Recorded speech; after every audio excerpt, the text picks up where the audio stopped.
are you doing today? My name is Mr. Roy. Can you say Mr. Roy? Oh, that's so good. Thank you so much for being here this morning. Thank you so much for watching this. I want to read you one of my favorite Christmas books. Can anybody guess what it is? I don't know if I quite heard you guys. What's the name of the book again? There you go. I absolutely love this story. My kids love this story. So if you don't mind, if you know the story, and I know a lot of you do, you can read along with me. I will share the pages of the books as I read along. But let's get started with the famous Polar Express. On Christmas Eve, many years ago, I lay quietly in my bed. I did not rustle the sheets. I breathed slowly and silently. I listened for the sound, a sound a friend had told me I'd never hear, the ringing of Santa's sleigh. There is no Santa, my friend had insisted, but I knew he was wrong. Late that night, I did hear sounds, though not of ringing bells. From outside came the sound of hissing steam, squeaking metal. I looked through my window and I saw a train standing perfectly still in front of my house.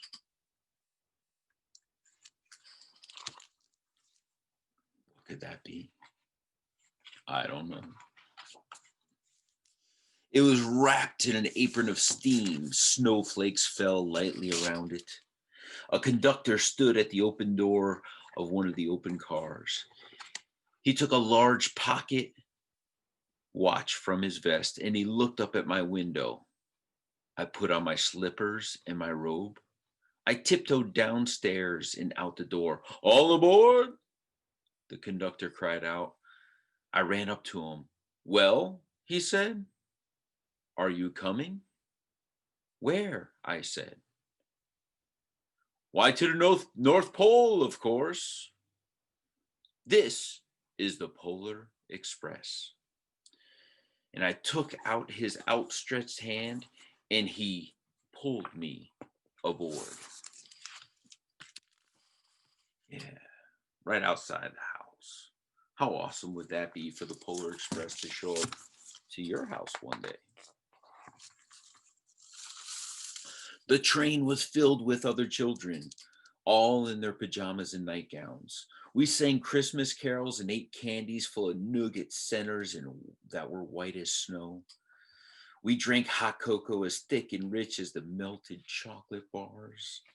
Outside, the lights of towns and villages flickered in the distance as the Polar Express moved onward. What a fantastic celebration in time it looked like they had. Soon there were no more lights to be seen. We traveled through the cold, dark forest where lean wolves roamed and white-tailed rabbits hid our train as it thundered through the quiet wilderness.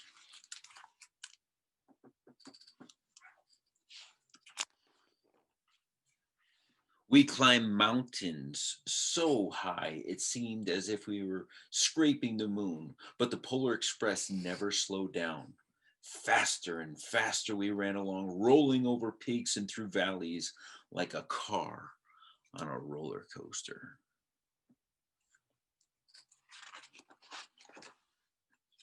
The mountains turned into hills and the hills to snow-covered plains. We crossed a barren desert of ice, the great polar ice cap. Lights appeared in the distance and they looked like lights of a strange ocean liner sailing on a frozen sea. There, said the conductor, is the North Pole. The North Pole. It was a huge city standing alone at the top of the world, filled with factories where every Christmas toy was made. At first, we saw no elves. They are gathered at the center of the city, the conductor told us. That is where Santa will give the first gift of Christmas. Who receives the first gift? We all asked. And the conductor answered, he will choose one of you. Look, shouted one of the children, the elves. Outside, we saw hundreds of elves. As our train drew closer to the center of the North Pole, we slowed to a crawl. So crowded were the streets with Santa's helpers. When the Polar Express could go no further, we stopped and the conductor led us outside. Who's this guy? We pressed through the crowd to the edge of a large open circle. In front of us stood Santa's sleigh. The reindeer were excited. They pranced and they paced, ringing the silver sleigh bells that hung from their harnesses. It was a magical sound like nothing I'd ever heard. Across the circle, the elves moved apart and Santa Claus appeared, and the elves cheered wildly. He marched over to us and pointed to me, and he said, let's have this fellow here. He jumped into his sleigh, and the conductor handed me up. I sat on Santa's knee, and he asked, now what would you like for Christmas? Those of you who know, don't spoil it. I knew that I could have any gift I could imagine, but the thing I wanted most for Christmas was not inside Santa's giant bag. What I wanted more than anything was one of the silver bells from Santa's sleigh. When I asked, Santa smiled. Then he gave me a hug and he told an elf to cut a bell from the reindeer's harness. The elf tossed it up to Santa and he stood up holding the bell high above him and he called out, the first gift of Christmas.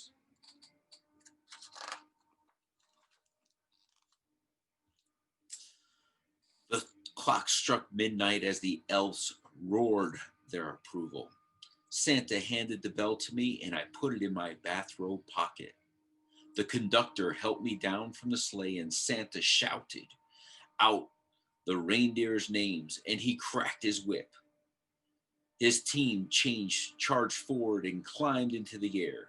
Santa circled once above us, then disappeared into the cold, dark polar sky. As soon as we were back inside the Polar Express, the other children asked to see the bell. I reached right into my pocket, but the only thing I felt was a hole. I had lost the silver bell from Santa's sleigh. Let's hurry outside and look for it, one of the children said. But the train gave a sudden lurch, and it started to move. We were on our way home.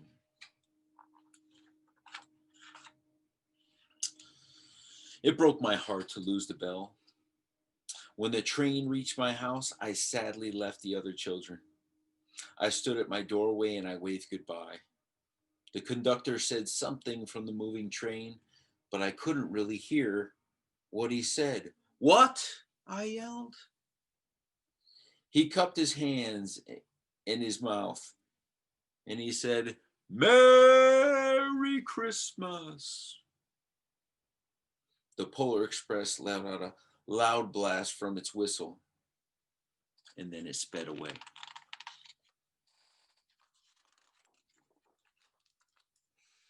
On Christmas morning, my little sister Sarah and I opened our presents. When it looked as if everything had been unwrapped, Sarah found one last small box behind the tree. It had my name on it. Inside was that silver bell. There was a note. Found this on the seat of my sleigh. Fix that hole in your pocket. Signed, Mr. C. I shook the bell, and it made the most beautiful sound my sister and I had ever heard.